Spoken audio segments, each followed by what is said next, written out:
Titans are favored by 3 against the Texans. This wouldn't have happened a couple weeks ago. I know the Titans, you got the home road splits. They're in Nashville. They're coming off their first win outside of Nashville in over a year. But Will Levis leading that comeback the other night, DeAndre Hopkins being dominant as he is. Looks like Vegas buying into the Titans being a little better than their record. I mean, I think this one's more about who's missing for Houston. Or is it just right? Houston's injuries? Yeah. Like C.J. Stroud is still concussed. He didn't practice Wednesday. He might play. He might not. We don't know. But even if he does, he doesn't have any receivers left anymore because, Tank Dell had his broken leg. Nico Collins left that game with an injury that's going to be a few weeks to heal. I mean, he just doesn't have anybody to throw to right now. So even if he plays, and frankly, if I was looking at this from a Texans point of view, I'm not sure I'd be rushing to put him out there. I don't know that they can have much success moving the ball on offense. I just thought of a funny story. I have to derail the podcast for 1 second. Perfect. When you said Tyreek Hill got texted, get back in there. Yeah. So when we were in AAA in Fresno, and all the wives and girlfriends or whatever came in for a week, and they were all hanging out together in the outfield.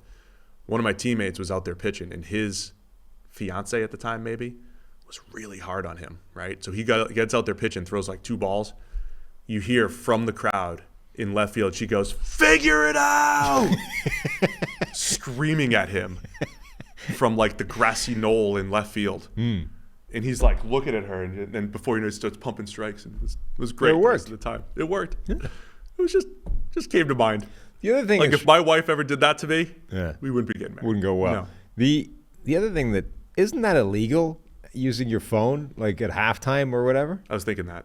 Yeah, probably. I thought it was. I thought you weren't allowed. Shadur Sanders was no, but that's Instagram college. and stuff. But in the NFL, I thought you were half an hour before the game or whatever. Cell phones get locked in a box and you can't use it until after. I posted that video of Shannon Sharp on the sideline from 1999 on a cell phone during Monday Night Football. Was it legal back then? What a cell phone, too. It was an amazing cell phone. Yeah. Check out my Twitter account. You got Shannon Sharp on the cell phone with the big aerial. Yeah, he was not playing. He was in street clothes. Right. So we don't know Texans Titans. I don't know if we don't know if C.J. Stroud's going to play. Obviously, that makes a big difference. But Davis Mills goes from you don't want him as your starter, but he did some cool things as a starter relative to expectations, and he's probably a pretty good backup if he does have to play. Yeah, if you had receivers. Yeah, I know. That's the problem. I know. They're all hurt. Yeah. And Will Anderson also got added to the injury list yesterday. He's in I think it was another high ankle sprain. So, he'll probably be ready to go. High ankles, as far as the eye can see. Last year was the year of the calf. This is the year of the high ankle sprain. And the Achilles. Basically, it's all lower leg injuries. Right. Nobody's hurt a pec all year. But I think it's because of the practice time. You cut practice time. These guys are hurting. I think they need to temper their lower legs. All I'm saying is everything that the NFL and the NFLPA has done over the last 10 years, everything that they've done to make the game better was oh, this is a good idea. All of the unintended consequences. It's let's create late hits, the headshots and everything. Headshots led to hip drop tackles. We don't want headshots. We create hip drop tackles. Now we got to get rid of those. Now we're going to have no tackles. No tackles. Right? Just nobody's allowed to tackle anymore. 10 years from now, Patrick Mahomes has thrown for 8,500 yards because 49-year-old Travis Kelce weaves through the defense and they couldn't grab his flags in time. You would love the arguments going on in rugby right now because they are thinking about banning any tackle above the nipples. Right, so now you you haven't been able to go for the head for a while, right? But you could have gone shoulder down. Now it's no, if it's above the nipple line, that's not cool. So we're shrinking, the window that you can aim for incrementally year by year. The NFL's going to do that. Yeah. Because I heard when they right, but at the moment in the NFL, it's feet to head. You're cool, right? Rugby is already at this, and it's getting shrunk the longer we go. Oh man. Anyway, this show is going to break records. It's going to be our longest ever. No, we're just going to start picking games. I'm sorry if your team gets neglected. We're just picking games now. Let's go. Texans Titans, make a pick here. By the way, Will Levis is must-see TV.